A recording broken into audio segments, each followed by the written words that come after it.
So let me get this straight. Bone Spurs is an informant for the FBI. That's what they're going with. That's the story that they are going with now. Is that right? Apparently, House Speaker Mike Johnson seems to think that Bone Spurs has been misrepresented in the controversy that is going on about E-Man and Maximilian. And Bone Spurs has called it a terrible, unspeakable evil that was done by E-Man and Maximilian. Thing is, when this story first came out, Bone Spurs, as usual, claimed that he didn't even know E-Man. They were acquaintances, but they weren't that close, and he stopped talking to him years ago. And he also said of Maximilian, oh, she's a great person, and I wish her well, as they were asking him about her case. Then we went from that to, oh, we got to release the files during the campaign. They were so adamant about releasing those files, and they were so adamant about getting to the bottom of it because they had heard that Bill Clinton was in them and they were trying to put a bad name on the Clintons, that even one of E-Man's victims voted for Bone Spurs. That's how convincing they were that they were going to be the ones to out all of these people, that they were going to be the ones to release the list, to release the files and do all that kind of stuff. One of E-Man and Maximilian's victims voted for that man for that reason. And when they get into office, Pam Bondi's like, yeah, it's on my desk right now, and we are going to release it. We're going to do all this other stuff until she actually looked at it, until she actually read what was on her desk. And in May, Pam Bondi broke the news to Bone Spurs that he was in, out, and around and about all of those files. And that is when, in June, they decided that they were going to tell the American people that the files didn't exist. And then after that, they're going to start firing people who worked on the E-Man and Maximilian case. You would think if they were trying to get down to the bottom of it, they'd want those same people in the administration so that they can lend their expertise to the case. They didn't want to do that, claiming it was because it was Comey's daughter. Why did you fire the rest of them? I'll wait.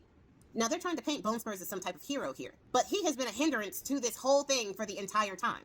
They're up here trying to paint themselves as being transparent, while at the same time ordering military planes to fly over and interrupt a press conference of survivors. At the same time that this administration says they're being transparent, they only give the Oversight Committee a fraction of what they demanded that was supposed to be given to them on the 19th. All of the files were supposed to be handed over on the 19th of August.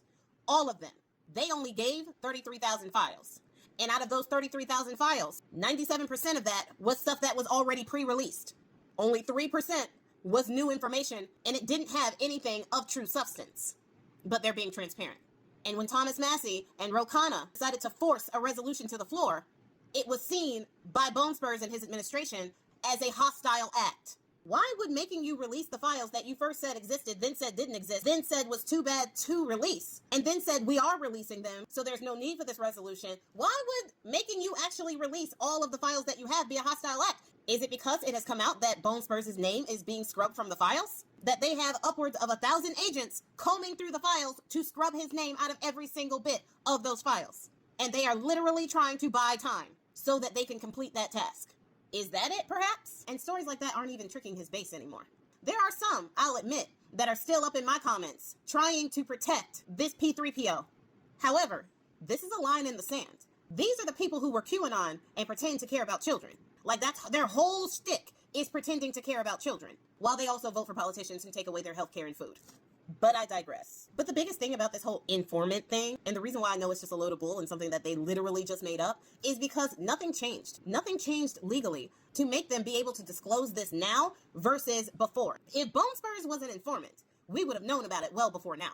He would have said something about it well before now. The Republican Party is so used to lying to people and is so used to lying to their base, and they're so used to their base being so uneducated and so gullible that they believe literally everything that they hear, that they are just making things up out of whole cloth and expect for everybody to just, oh, okay, he was an informant. I feel so much better now. The fact that he was best friends with that guy and everything this administration has done to cover that up thus far doesn't bother me at all now.